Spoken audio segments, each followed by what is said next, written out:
Hey guys, this is Berserk 130. I'm new to this whole thing, so please do bear with me. And I'm a Yu-Gi-Oh player. I'm here to debut my Crystal Beast deck, and I hope you enjoy. So first off, we've got our Rainbow Dragons. Let's just grab two of those. Now, Rainbow Dragon is kind of cool. I find it's a little hard to get him out, so that's why I only have two. But moving on, Malefic Rainbow Dragon. Now this thing is pretty neat. I mean, considering how I have those two Rainbow Dragons, just laying around, usually they end up being dead draws, so removing them is not a bad idea for a 4,000 beater that I can get instantly as long as I have a field spell. And there is some field spell support to be had here. And we've got two Hamons, Lord of Striking Thunder, in different rarities, of course, because I am not OCD. Now, Haman is kind of interesting in that this is pretty much the only deck that he could possibly function in, because he needs three continuous spells, and who has them but Crystal Beasts? And speaking of Crystal Beasts, here they are. We got our three Sapphire Pegasi. This allows me to search up everything I generally need, and it's great for getting Crystal Beasts that I only have one of out onto the field, whether they'll be useful or not. Next we have three Amber Mammoths. Now, a lot of people don't like having three, and they prefer two, but I don't know. I like three because he's a nice little beater, and it's good to have him out early game.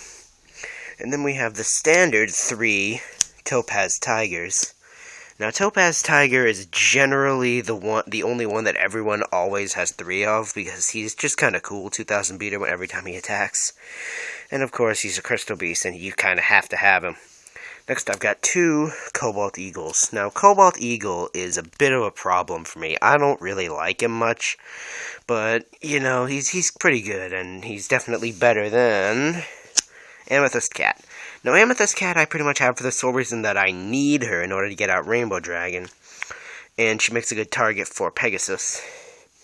Then we have two Emerald Tortoises. This is a lot of people don't like this guy. I don't know why. Sure, his effect is completely worthless, but at 2,000 defense, it's really not that bad. Plus, he's good for level 3 Xyz. Speaking of level 3, Ruby Carbuncle. I really don't like this thing, but considering how its effect is decent, and it's literally mandatory to have it, at least one, I might as well stick two in there. And now we have the good part, the spells. 3 Crystal Abundances. Now that is an awesome card right there. That is pretty much guaranteed OTK every time you bring it out. Especially late game when your opponent's got like a Utopia and 3,800 other things. You can just clear their field and then summon 5 Tigers for game. It's really satisfying. Next we have 2 Crystal Release. Unfortunately not foil. Sad face.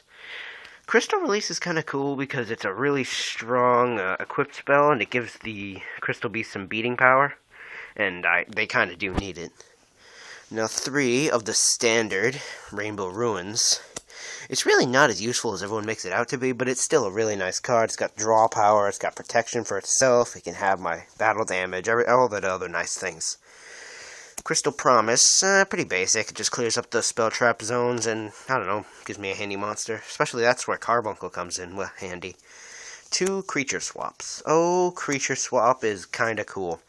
The ruling on it actually is that your opponent gets the things on the field when they're destroyed, so giving my opponent a Ruby Carbuncle in their spell trap zone is pretty satisfying, and that damage is okay too. Then we have the standard 2 MSTs. I do not need to explain those. Monster Reborn, Dark Hole, blah blah blah. Dark Hole is kind of interesting because if you have a bunch of Crystal Beasts, you can swarm them all into the spell trap zone and then Crystal Release for game. But enough about that. Let's go down to the traps, which are basically the ways I summon Rainbow Dragon. I only have 4 of them here because honestly they do nothing but sit around for a while. We've got Rainbow Path, and that would be 3 of them, because that's my best way of searching out Rainbow Dragon. I personally find it to be pretty cool how it can negate attacks as well as set myself up for a Rainbow Dragon OTK or something. It's pretty handy.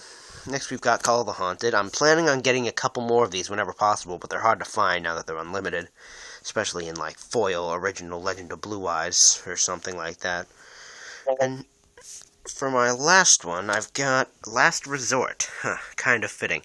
Love the artwork, by the way. Get it? It's the Last Resort herpy derp. Well, the thing is with this is that it not only does it allow me to pop up a field spell anytime and set myself up for Malefic Rainbow Dragon or whatnot, it can actually help have my battle damage when I need it. And it's just a handy little thing to have just for 4 copies of this field spell. Alright, well, that's pretty much all I got. Make sure to rate, subscribe if you like this video. I'm going to be posting some duels later on. I expect those around Sunday, or whenever I can post them. Be sure to look me up on PSN if you happen to see this video, because I do have an account there, and I play a bunch of different games like Crisis and Gotham City Imposters. Looking forward to getting some random friend requests, but I guess that's about it. I'll see you guys later.